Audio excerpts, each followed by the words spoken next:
Jeff King, president of International Christian Concern. Jeff, great to have you back on the broadcast. So why is India embracing this Hindu nationalist party? Well, it's a great question, George. I think there's a couple factors. If you look around the world, there's a drift towards strongmen in the world. You see it in India and China and Egypt and different places. The other thing, though, I think really specific to India is that there's a perceived threat of Islam.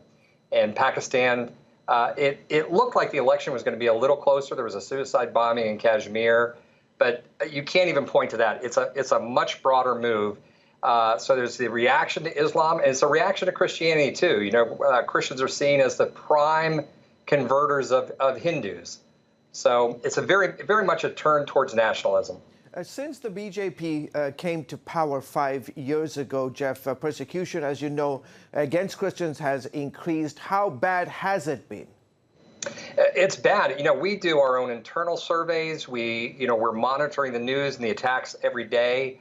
I don't have the stats in front of me, but it's a very strong increase. It happened right after Modi gained power, and that's not by accident, George. As you know, the BJP and Modi are radical Hindus. There's a lot of hate speech towards Christians coming out from the party, and then Modi's big job is just to be silent after attacks on Christians, and this signals his radical followers that they have impunity. There will be no consequences. So very strong increase, totally correlated with the BJP and with Modi. It's now going to get worse. And they won a landslide. This was a massive victory for them. They gained seats, as my colleague Wendy mentioned, in the House of Parliament, in the Lok Sabha, as they call it. Yeah. Do you expect it will get worse for Christians in the next 5 years? I very much do, George. You know, there's a couple things that are really worrisome. So first of all, the bread and butter of persecution is going to continue, and it's going to increase. That's attacks on Christians. That's attacks on churches, on pastors, radical, violent closings of churches.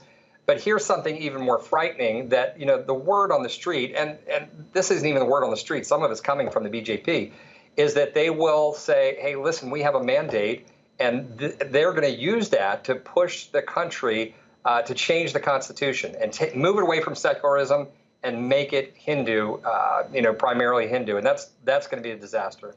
We have last 30 seconds here. How is the church reacting to this election, and how can we pray for them?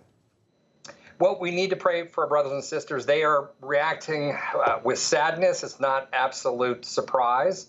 I think we all knew Modi was going to win in the recent weeks.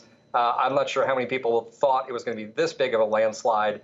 But we need to pray, and we need to get the gospel out. This is, in the end, it's a spiritual war, and people in India need the gospel, and the persecuted need protection. Okay, Jeff, thank you so much for coming on the show. Jeff King with International Christian Concern. Appreciate your insights, sir.